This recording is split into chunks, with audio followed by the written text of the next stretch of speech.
Hello, dear learners. Welcome to another lesson. Today, we'll be seeing about audiovisual aids and its need in teaching English. I'm sure all of you enjoy a lesson that has a lot of audio and visual aids, and I'm sure it keeps you all very engaged. And today, we are also going to see how these audiovisual aids can be used in an English classroom, especially to teach English. So let's begin by understanding, the different audiovisual aids. So audiovisual aids, they, appeal to the eyes and as well as to the ears. They're very sensory in nature, and that's the reason that learners, prefer audiovisual aids. And it makes teaching very interactive. It's very effective, and for many of them, it's very long lasting. What they see and hear, they are able to remember better. They're able to recall and also learn about it better. And another thing is that it supports the teacher's role in creating a very engaging classroom atmosphere. So first up, let's see about the audio aids. What are the different kinds of audio aids? So gramophone, linguophone, headphones, some of the audiovisual aids that can help in teaching pronunciation and intonation. Then there are also tape recorders wherein learners can record their voice, they can replay their speeches and see, and in the process, they can correct their language. And another audiovisual aid that is very useful is the radio because it provides authentic spoken English. And sometimes you also have lectures by experts that are played over the radio. And you can also listen to native speakers of the language.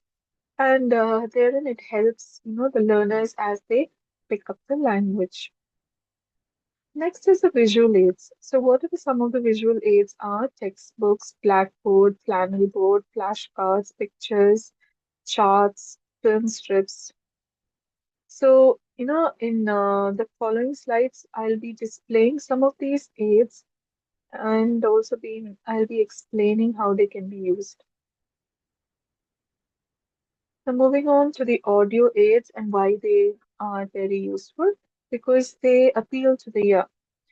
They help in speech habit formation and pronunciation because you listen to, the exact pronunciation of the native speaker and you're able to grasp the language better.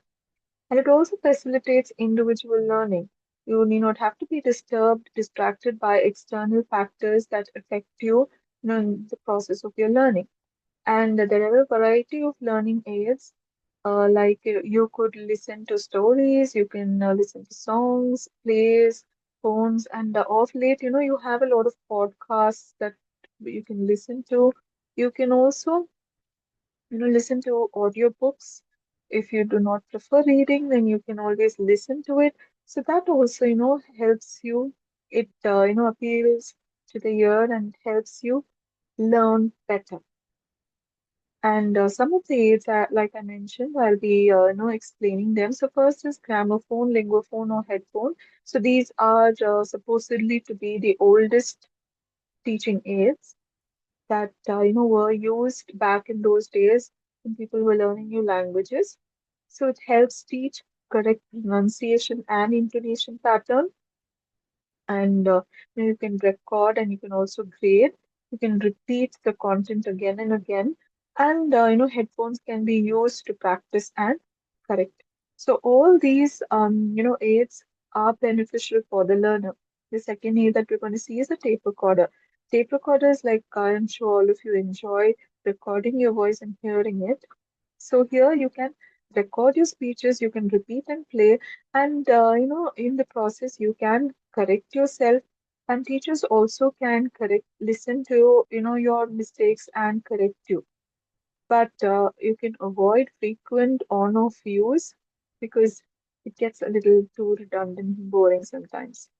Then you have radios, like I also already mentioned. It helps you listen to authentic native speakers speak the language, so you can listen to lessons, you can listen to lectures, and the limitation is that there's no repetition and broadcast timing can be an issue.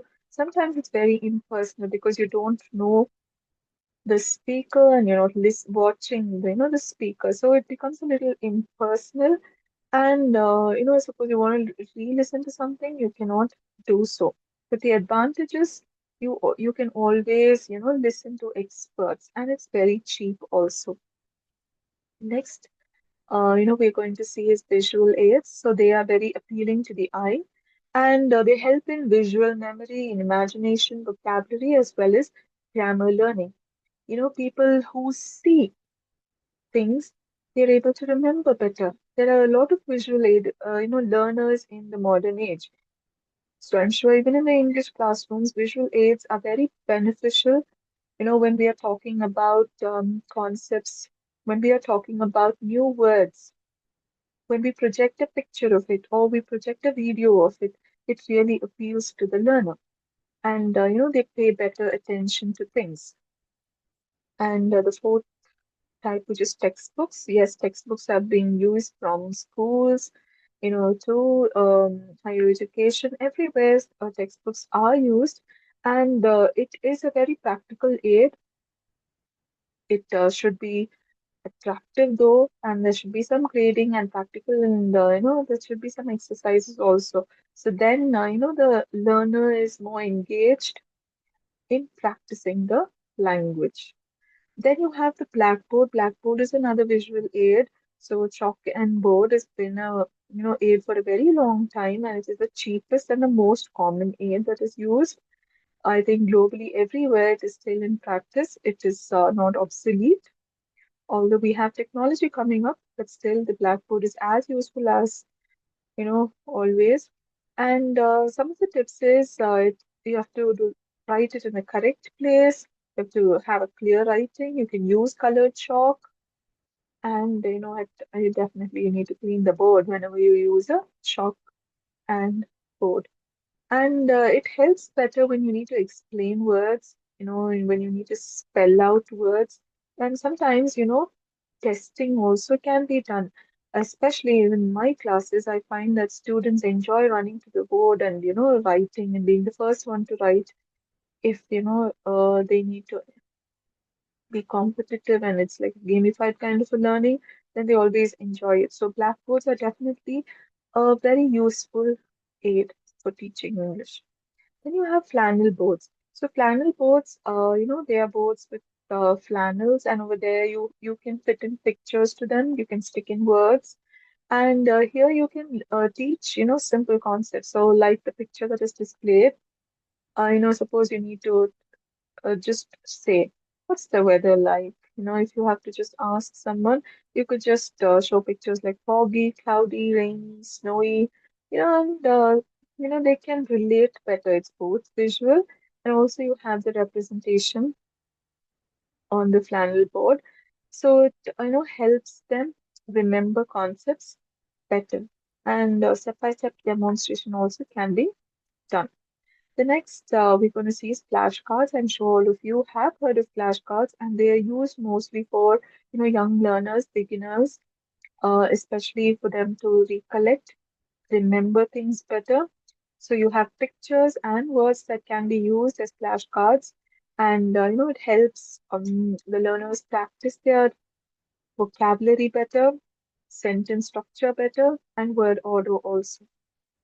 And especially it helps develop speech habits. Then you have pictures, like I already mentioned, in the classroom, and I'm talking about some archaic, things like scepter. If I just introduce this word scepter, nobody, may know what it is in the first. But then if I, have a visual aid of it, a picture of it, then, it speaks 1,000, 10,000 words.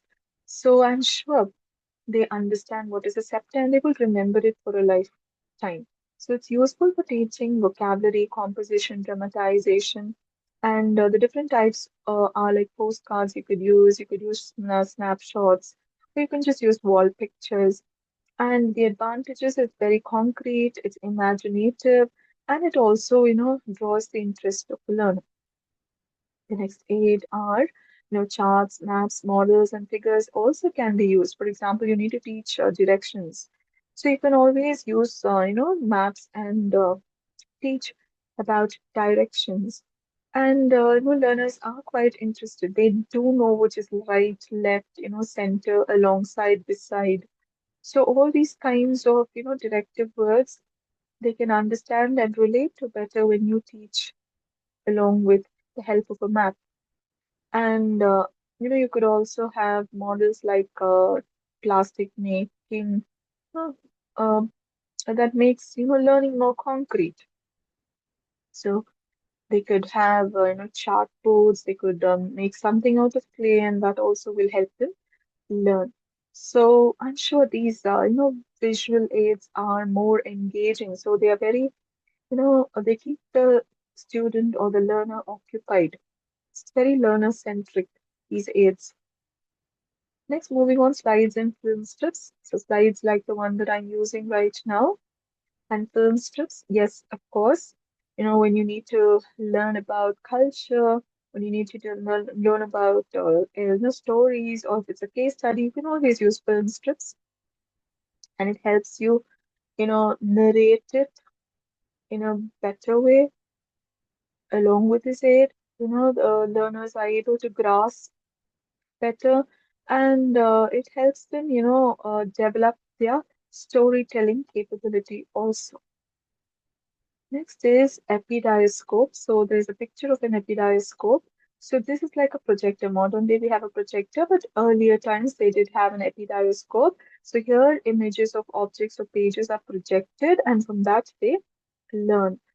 So over here, the advantages, you do not have to enlarge anything. All you need to do is just project it, and on a bigger screen, the learners can learn. So these are some of the visual aids that can be used. Now moving on to the audio visual aids, which is a combination of audio as well as video. And this is more appealing to both the ear as well as to the eye. So here it's very realistic and it's engaging to the learner also. Some of the aids are films, I'm sure. Well, if you, love watching films, it could be, a cartoon film, it could be an anime, it could be something as, fierce as, a war. It could be anything. And, even through that, we can learn language. So the colors, movements, and emotions also help enunciate the language better and helps the learner understand the language better. And it's effective, but sometimes it can be expensive. The next aid is television. Television, I'm sure, it's a combination of radio and visuals. And here there are a lot of televised series that can be used to learn language, to teach language better. And over here, it helps create cultural awareness through the various programs that they view. And along with learning the language, they also learn cultural aspects of the language, and they visually see it. Like, for example, basic etiquettes, table manners, all these things. When they visually see it on television, they're able to practice it also, adapt to and practice. Next is, we are coming to the advantages of audiovisual aids. So it makes learning very easy and it saves time. It reduces the burden of the teacher, and it creates a very natural English environment when you're learning. And like I already mentioned, it helps in memory and concentration.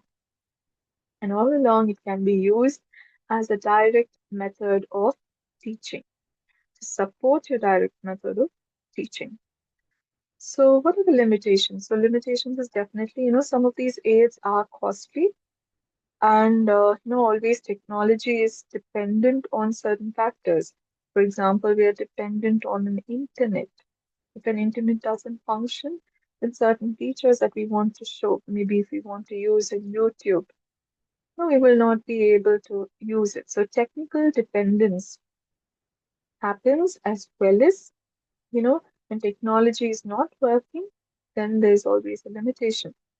And these aids, some of these aids can be impersonal, and there is lesser teacher-student interaction because the student tends to get isolated, and they do a lot of self-learning, and so they don't have anyone to clarify their doubts. So it becomes a little too impersonal. So when you're using, all of these aids, it is necessary for you to keep in mind all the different learners in your classroom and, you know, choose and customize these aids based on the learner needs. So, with that, we come to the end of the lesson. Thank you all for listening, and I hope all of you gained a lot of knowledge about audiovisual aids. So, thank you.